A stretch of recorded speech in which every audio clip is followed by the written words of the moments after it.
Hello students, जंगल safari हम लोगों ने कंप्लीट किया था पिछले वीडियो में। और जंगल सफारी करने के बाद अब हम क्वेश्चन आंसर की तरफ बढ़ते हैं। तो चलिए स्टार्ट करते हैं। सबसे पहले सी नंबर पे आ जाइए, जो कि C1 है आपका, जो आपका चैप्टर से पहले आपको मिलेगा। देखिए, have you ever visited any national park of or wildlife sanctuary? Name of some national parks and animal sanctuaries are given below. Write the names of the states where they are situated.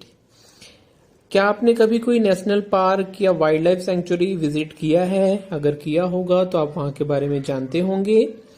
नीचे कुछ parks दिए गए हैं और आपको उनके state को बताना है कि ये सारे पार्क्स जो दिए गए हैं नीचे, वो कौन से स्टेट में हैं।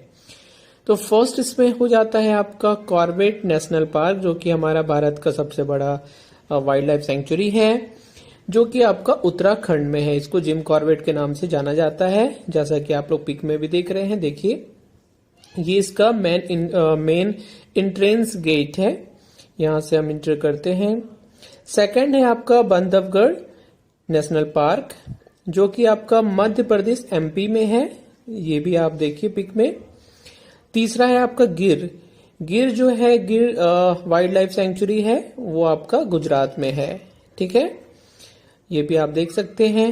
तो ये C1 हम लोगों ने कंप्लीट कर लिया है। उसके बाद बच्चों C2 में आ जाएंगे हम लोग।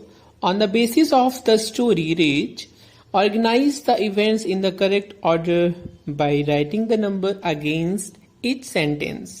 नीचे कुछ सेंटेंसेस दिए गए हैं और उनको करेक्ट ऑर्डर में हमें सेट करना है कि जो घटना पहले हुई थी, जो पहले का है वो उसको 1 2 ऐसे डालना है ना। तो ये जम्बल्ड करके दिया गया है यहां वहां ऊपर नीचे, तो हमें इसे सेट करना है। ठीक है, तो सबसे पहले हम नंबर 1 डालेंगे। We got up early in the morning, ये नंबर 1 हो जाएगा।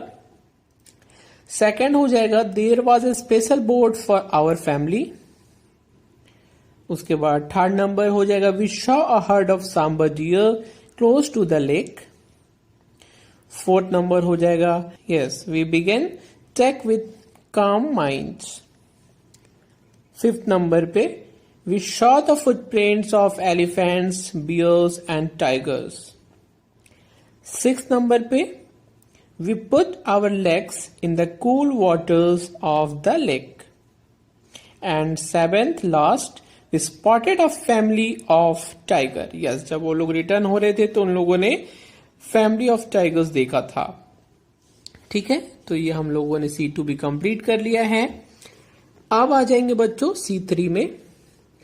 Find the words for the given meanings from the text. नीचे जो मीनिंग्स दिए गए हैं उनके लिए आपको इस स्टोरी में से ही वर्ड चूज करने हैं। हम सिनोनिम भी कह सकते हैं इसे। फर्स्ट देखिए, डिस्करेज फ्रॉम डूइंग समथिंग। ये मैंने आपको स्टोरी में भी समझाया था वर्ड मीनिंग। तो ये होगा इसका डिटर, है ना। डिटर का मतलब होता है किसी चीज को करने से डिस्करेज कर देना, है ना, साहस तोड़ देना। सेकंड देखिए, क्विकनेस। क्विकनेस का आप यहां से 2 वर्ड लिख सकते हैं। पहला जो मैंने लिखा है एजिलिटी, दूसरा जो है आपका स्विफ्टनेस। ये दोनों आप लिख सकते हैं, दोनों का मतलब सेम होता है, क्विकनेस तेजी। तीसरा है आपका ओवरवेल्म, जिसका मतलब होता है अभिभूत हो जाना। तो यहां पे जो स्टोरी है उससे वर्ड हमने चूज किया है डेजल। डेजल का भी मतलब होता है ओवरवेल्म, अभिभूत होना। फोर्थ नंबर है आपका एक्सपीडिशन। एक्सपीडिशन का मतलब होता है ट्रैक या जर्नी, दोनों में से आप कुछ भी लिख सकते हैं, यात्रा। ठीक है, तो C3 भी बच्चों हम लोगों ने कंप्लीट कर लिया है। अब आ जाते हैं हम लोग C4 में। Answer the following questions briefly. First देखेंगे इसमें, what is the narrator excited about. Narrator जो थे वो एक्साइटेड इतना क्यों थे भाई? क्योंकि उन्हें कान्हा नेशनल पार्क विजिट करने जाना था। The narrator is excited about his trip to Kanha national park. ठीक है, सेकंड नंबर पे आ जाओ। How did the lake water turn from silver to golden. Lake का वाटर जो था वो सिल्वर कलर का दिख रहा था, फिर वो गोल्डन कलर का कैसे दिखने लगा, है ना। तो जब सूर्य की रोशनी पड़ी उसमें तो वो सिल्वर से चेंज होकर के गोल्डन सा लगने लगा था। When the rays of the sun fall on the lake water, it turned from silver to golden। ठीक है।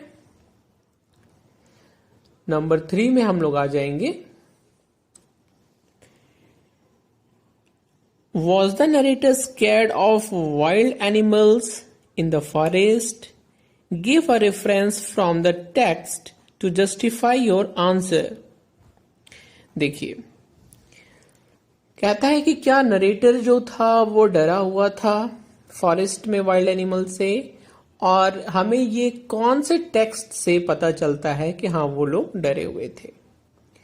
Yes, the narrator was scared of wild animals in the forest because he pretended that the knowledge of bears, pythons and cobras being present in the forest did not matter to him at all। है ना, क्योंकि वो दिखावा कर रहे थे कि Python, cobra और भालू वगैरह के बारे में जानकारी ये सब फालतू है, ये कोई काम का चीज नहीं है ना। But were we not fooling our self, लेकिन क्या वो अपने आप को बेवकूफ नहीं बना रहे थे, यानी मैटर था। कोबरा, पाइथन और बियर्स के बारे में नॉलेज रखना मैटर करता था नरेटर के लिए, बट वो लोग ऐसा प्रिटेंड कर रहे थे वहां पे कि ये कोई मैटर की बात नहीं है। ठीक है, तो ये बच्चों हम लोगों ने C4 कंप्लीट कर लिया है। C5 में आ जाओ बच्चों। Words used like herd and swarm are collective nouns. Herd and swarm जो है वो हम लोग ग्रुप ऑफ एनिमल को कहते हैं। किसी विशेष एनिमल का ग्रुप, एक स्पेसीज, एक ही प्रजाति के एनिमल्स के ग्रुप को हम लोग अलग अलग चीज कहते हैं। जैसे एलिफेंट के ग्रुप को हर्ड कहते हैं, है ना। उसी तरीके से ये जो है हमारे कलेक्टिव नाउन है, इन्हें कलेक्टिव नाउन कहते हैं। तो find collective nouns for the groups mentioned below. नीचे जो ग्रुप्स ऑफ एनिमल्स दिए गए हैं उन सब के लिए हमें कलेक्टिव नाउन जो है वो फाइंड आउट करना है। फर्स्ट देखिए, a group of ship. Ship के ग्रुप को क्या कहते हैं? फॉल्क। ठीक है। उसके बाद a group of wolves. Wolves के ग्रुप को कहते हैं pack. Then a group of monkeys, troop. A group of geese, gaggle. A group of tigers, streak. A group of whales, school. ठीक है, तो C5 हम लोगों ने कंप्लीट कर लिया है। C6 में आ जाओ बच्चों, life skills, and it is very easy, ये आप खुद से भी कर सकते हैं। What arrangements would you make if you were to travel to a national park? अगर आपको नेशनल पार्क जाना होगा तो आप क्या क्या अरेंजमेंट, क्या क्या प्रबंध, कौन कौन सी तैयारियां करेंगे जाने के लिए। एग्जाम्पल में जैसे some pre information about the place, वहां के उस जगह के बारे में कुछ इंफॉर्मेशन पहले से कलेक्ट करेंगे। Kind of clothes you would wear, ऐसे कपड़े जो तुम्हें पहनने चाहिए वहां जाओगे तो, है ना। Discuss in the class also, make a list of things that you would carry along for the travel. आपको लिस्ट बनाना है कि जब आप ट्रेवल करोगे, जब आप जाओगे तो कौन कौन सी चीजों को साथ लेकर के जाओगे। तो ये आप खुद से भी कर सकते हो, इजी है और ये सबका डिफरेंट हो सकता है। यहां मैंने आप लोगों के लिए कर लिया है। जैसे I would collect information about transport facilities. Transport facilities के बारे में इंफॉर्मेशन कलेक्ट करूंगा ताकि पता चले वहां पे ट्रांसपोर्टेशन का मोड ऑफ क्या है, ट्रांसपोर्टेशन कैसे जा सकते हैं, ट्रेन से, बस से, कार से, कहां तक गाड़ी जाती है, ये सब। Hotels near the park, park के नजदीक जो होटल्स है उनके रेट और उनमें जो फैसिलिटीज है वो मैं पता करूंगा। Season in which people are allowed, और वो कौन कौन से सीजन है जब पीपल को, लोगों को वहां पे जाने के लिए अलाउ किया जाता है। फोर्थ है आपका animals and their safety. Animals कौन कौन से हैं और उनके सेफ्टी का हमें क्या क्या ध्यान रखना चाहिए, इन सारे इंफॉर्मेशन को मैं लेके चलूंगा। अब आता है list of things I would carry. अब वो कौन कौन सी चीजें हैं जिसको मैं कैरी करूंगा, तो पहला है उसमें flash lights, map, water, camera, first aid box. ये कुछ चीजें हैं जो मैंने आपके लिए लिखे हैं, बाकी आप इससे डिफरेंट कुछ लिख सकते हो, आपका वो सही होगा। ठीक है, सब बच्चों का ये डिफरेंट हो सकता है, कुछ चीजें जो है वो मैच करेंगी, बाकी सबका अपना दिमाग है, जो बच्चे जो लेकर के जाना चाहेंगे जिस हिसाब से वो लिख सकते हैं। तो बच्चों हम लोगों ने जंगल सफारी एक्सप्लेनेशन भी देख लिया है, समझ लिया है, क्वेश्चन आंसर भी इसके हम लोगों ने कंप्लीट कर लिए हैं। अब नए चैप्टर के साथ मैं आपको नए वीडियो में मिलूंगा, तब तक आप लोग सुरक्षित रहिए घर पे। Stay safe, stay at home, bye bye.